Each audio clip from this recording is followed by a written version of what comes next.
Chapter 16. Sergeant O'Connor was unkindly nicknamed by his colleagues at the yard the maid servant's prayer. There is no doubt that he was an extremely handsome man, tall, erect, broad-shouldered. It was the less the regularity of his features than the roguish and daredevil spark in his eye that made him so irresistible to the fair sex. It was undubitable that Sergeant O'Connor got results, and got them quickly. So rapid was he that only 4 days after the murder of Mr. Shaitana, Sergeant O'Connor was sitting in the 3 and 6 penny seats at the Willy-nilly Reeve side by the side of Miss Elsie Batt, late parlour maid of Mrs. Craddock on 117 North Audley Street. Having laid his line of approach carefully, Sergeant O'Connor was launching the great offensive. "Reminds me," he was saying, "of the way one of my old governors used to carry on.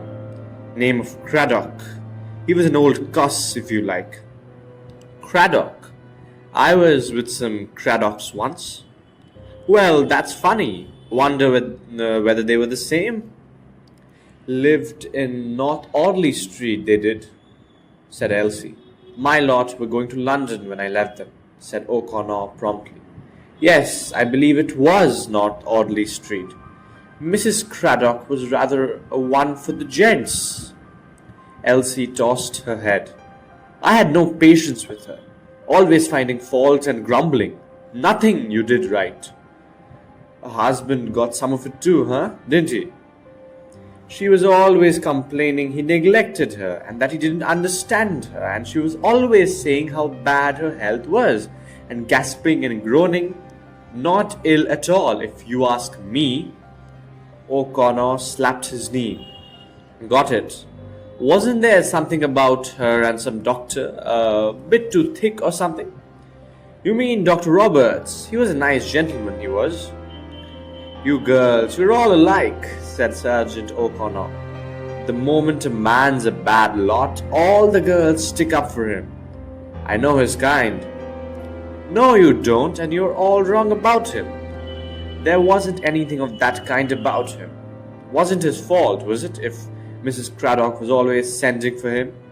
What's a doctor to do? If you ask me, he didn't think nothing of her at all, except as a patient. It was all doing her. Wouldn't leave him alone, she wouldn't." "That's all very well, Elsie. Don't mind me calling you Elsie, do you? Feel as though I know you all my life." "Well, you haven't, Elsie, indeed." She tossed her head. "Oh, very well, Miss Batt." He gave her a glance. "As I was saying, that's all very well, but the husband, he cut up rough all the same, didn't he?" "He was a bit ratty one day," admitted Elsie. "But if you ask me, he was ill at the time. He died just after, you know." "I remember. Died of something queer, didn't he?" "Something Japanese it was, all from a new shaving brush he'd got. Seems awful, doesn't it, that they're not more careful? I've not fancied anything Japanese since." "Buy British, that's my motto," said Sergeant O'Connor sententiously. "And you were saying he and the doctor had a row?" Elsie nodded, enjoying herself as she relived past scandals. "Hammer and tongs they went at it," she said. "At least the master did. Dr. Roberts was ever so quiet, just said nonsense and, 'What have you got into your head?'" "This was at the house, I suppose." "Yes, she'd sent for him, and then she and the master had words, and in the middle of it Dr. Roberts arrived, and the master went for him." "What exactly did he say?" "Well, of course, I wasn't supposed to hear. It was all in the missus's bedrooms. I thought something was up, so I got the dustpan and did the stairs. I wasn't going to miss anything." Sergeant O'Connor heartily concurred in this sentiment, reflecting how fortunate it was that Elsie was being approached unofficially. On interrogation by Sergeant O'Connor of the police, she would have virtuously protested that she had not overheard anything at all. "All I say," went on Elsie, "Dr. Roberts, he was very quiet. The master was doing all the shouting." "What was he saying?" asked O'Connor, for the second time approaching the vital point. "Abusing of him proper," said Elsie with relish. How do you mean that? Would the girl never come to actual words and phrases? Thought Sergeant O'Connor. Well, I didn't understand a lot of it, admitted Elsie. There were a lot of long words, unprofessional conduct and taking advantage and things like that. And I heard him say that he'd get Dr. Roberts struck off the medical register. Would it be? Something like that. That's right, said O'Connor. Complain to the medical council. Yes, he said something like that, and the missus was going on in all sort of hysterics, saying, You never cared for me, you neglected me, you left me alone. And I heard her say that Dr. Roberts had been an angel of goodness to her. And then the doctor, he came through into the dressing room with the master and shut the door of the bedroom. I heard it, and he said quite plain, My good man, don't you realize your wife's hysterical? She doesn't know what she's saying. To tell you the truth, it's been a very difficult and trying case, and I'd have thrown it a long time ago if I'd thought it was gone. Some long word. Oh yes, consistent. That was it, consistent with my duty. That's what he said. He said something about not overstepping a boundary too, something between doctor and patient. He got the master quietened a bit, and then he said, You'll be late at your office, you know. You'd better be off. Just think things over quietly. I think you'll realize that the whole business is a mare's nest. I'll just wash my hands here before I go on to my next case. Now, you think it over, my dear fellow. I can assure you that the whole thing arises out of your wife's disordered imagination. And the master, he said, I don't know what to think. And he came out. And of course, I was brushing hard, but he never noticed me. I thought afterwards he looked ill. The doctor, he was whistling quite cheerily and washing his hands in the dressing room, where he was hot and cold laid on. And presently he came out too with his bag, and he spoke to me very nicely and cheerily, as he always did, and he went down the stairs quite cheerful and gay, and his usual self. So, you see, I'm quite sure as he hadn't done anything wrong. It was all her. And then Craddock got his anthrax. Yes, I think he got it already. The mistress, she nursed him very devotedly, but he died. Lovely wreaths there were at the funeral. And afterwards, did Dr. Roberts come to the house again? No, he didn't, Nosy. You've got some grudge against him. I tell you, there was nothing in it. If there were, he'd have married her and when the master was dead, wouldn't he? And he never did. No such fool. He'd taken her measure all right. She used to ring him up though, but somehow he was never in. And then she sold the house, and we all got our notices, and then she went abroad to Egypt. And you didn't see Dr. Roberts in all at that time. No, she did, because she went to him to have his, inoculation against the typhoid fever. She came back with her arm ever so sore with it. If you ask me, he made it clear to her that there was nothing doing. She didn't ring him up no more, and she went off very cheerfully with a lovely lot of new clothes, all light colors, although it was the middle of winter. But she said it would be all sunshine and hot out there. That's right, said Sergeant O'Connor. It's too hot sometimes, I've heard. She died out there, you know. That, I suppose? Well, indeed I didn't. Well, fancy that. She may have been worse than I thought, poor soul, she added with a sigh. I wonder what they did with all that lovely lot of clothes. They're blacks out there, so they couldn't wear them. You'd have looked a treat in them, I expect, said Sergeant O'Connor. Impudence, said Elsie. Well, you won't have my impudence much longer, said Sergeant O'Connor. I've got to go away on a business for my firm. You going for long? Maybe going abroad, said the sergeant. Elsie's face fell.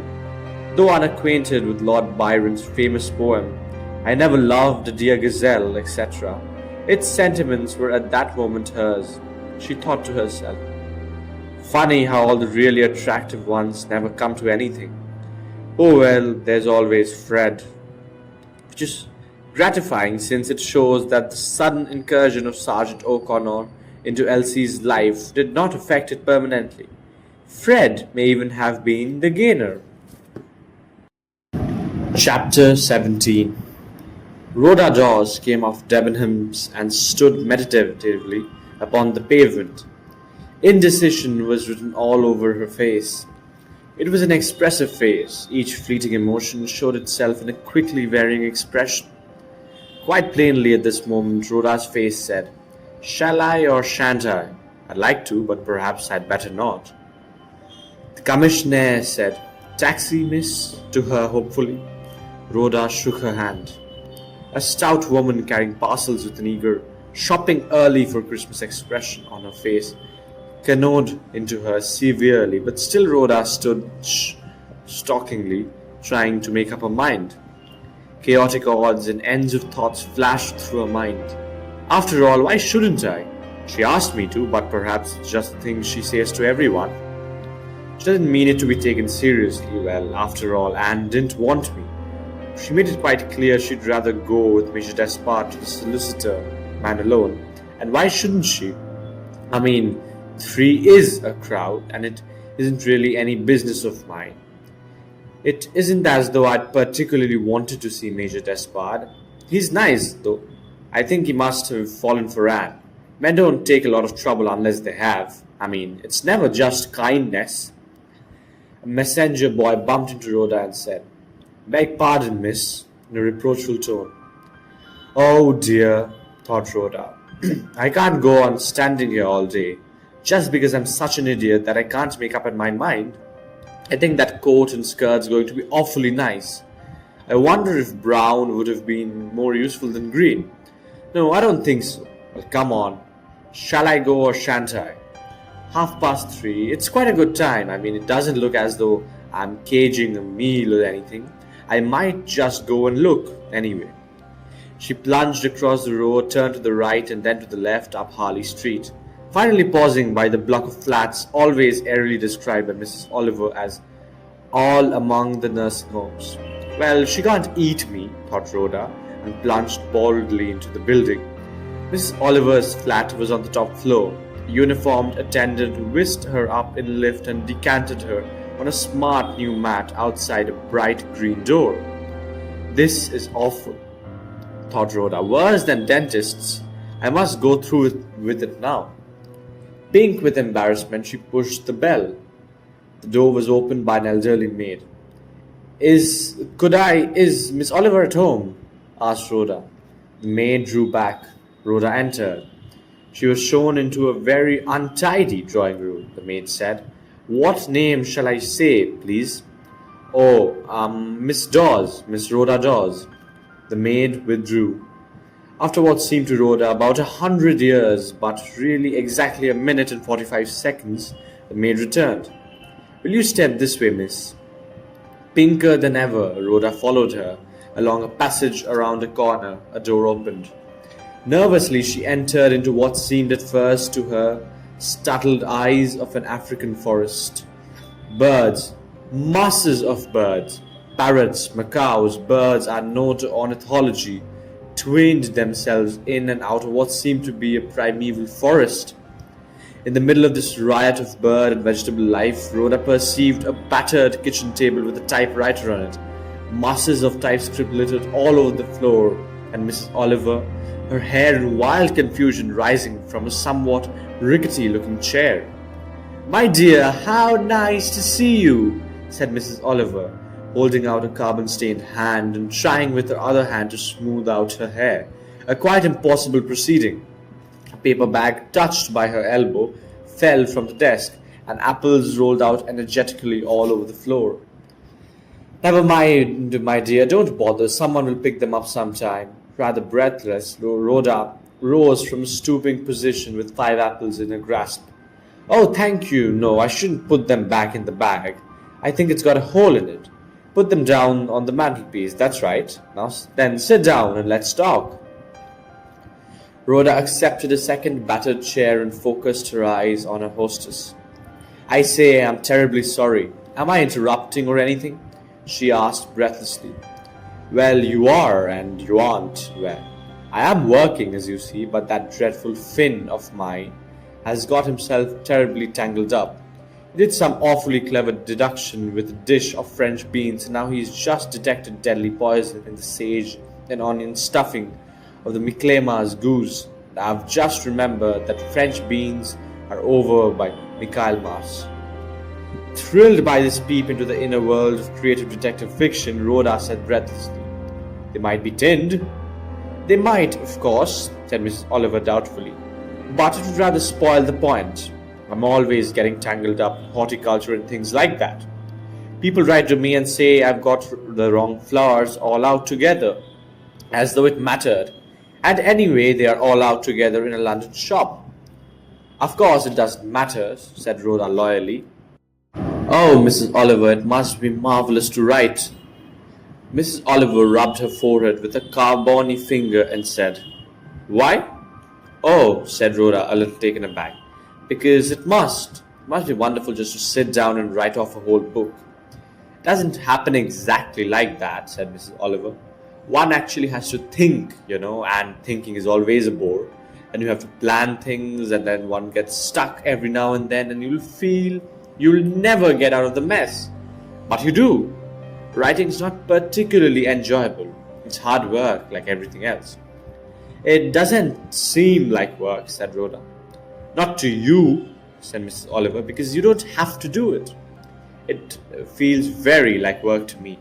Some days I can only keep going by repeating over and over to myself that the amount of money I might get for my next serial rights. That spurs you on, So does your bank book when you see how much overdrawn you are." "I never imagined you actually typed your books yourself," said Rhoda. "I thought you'd have a secretary." "I did have a secretary, and I used to try and dictate to her, but she was so competent that it used to depress me. I felt she knew much more about English and grammar and full stops and semicolons than I did, and that gave me a kind of inferiority complex. Then I tried to have a thoroughly incompetent secretary, but of course that didn't answer very well either. It must be so wonderful to be able to think of things." "I can always think of things," said Mrs. Oliver happily. "What is so tiring is writing them down. I always think I've finished, and then I count up and I find I've only written 30,000 words instead of 60,000, and then I have to throw in another murder and get the heroine kidnapped again. It's all very boring." Rhoda did not answer. She was staring at Mrs. Oliver with the reverence felt by youth for celebrity, slightly tinged with disappointment. "Do you like the wallpaper?" asked Mrs. Oliver, waving an airy hand. "I'm frightfully fond of birds. The foliage is supposed to be tropical. It makes me feel it's a hot day even when it's freezing. I can't do anything unless I feel very, very warm. But Sven Herson breaks the ice on his bath every morning." "I think it's all marvelous," said Rhoda. "It's awfully nice of you to say I'm not interrupting you." "We'll have some coffee and toast," said Mrs. Oliver. "Very black coffee and very hot toast. I can always eat that any time." She went to the door, opened it, and shouted. Then she returned and said, "What brings you to town? Shopping?" "Yes, I've been doing some shopping." "Is Miss Meredith up too?" "Yes, she's gone with Major Despard to a solicitor." "Solicitor, huh?" Mrs. Oliver's brows rose inquiringly. "Yes, you see, Major Despard told her she ought to have one. He's been awfully kind, he really has." "I was kind too," said Mrs. Oliver. "But it didn't seem to go down very well, did it? In fact, I think your friend rather resented my coming."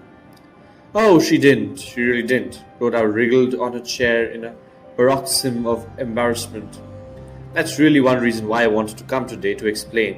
You see, I saw you had got it all wrong. She didn't seem very ungracious, but it wasn't that, really. I mean, it wasn't your coming, it was something you said." "Something I said?" "Yes, you couldn't tell, of course. It was just unfortunate." "What did I say?" "I don't expect you to remember. It was just the way you put it. You said something about an accident, poison." "Did I? I knew you'd not remember." "Yes, you see, Anne had a ghastly experience once. She was in a house where a woman took poison. Hat paint, I think. By mistake for something else, and she died. And of course it was an awful shock to Anne. She can't bear thinking of it or speaking of it. And you're saying that reminded her, of course, and she dried up and I got all stiff and queer like she does. And I saw you noticed it." All I couldn't say anything in front of her. But I did want you to know that wasn't what you thought. She wasn't ungrateful. Mrs. Oliver looked at Rhoda's flushed, eager face. She said slowly, I see.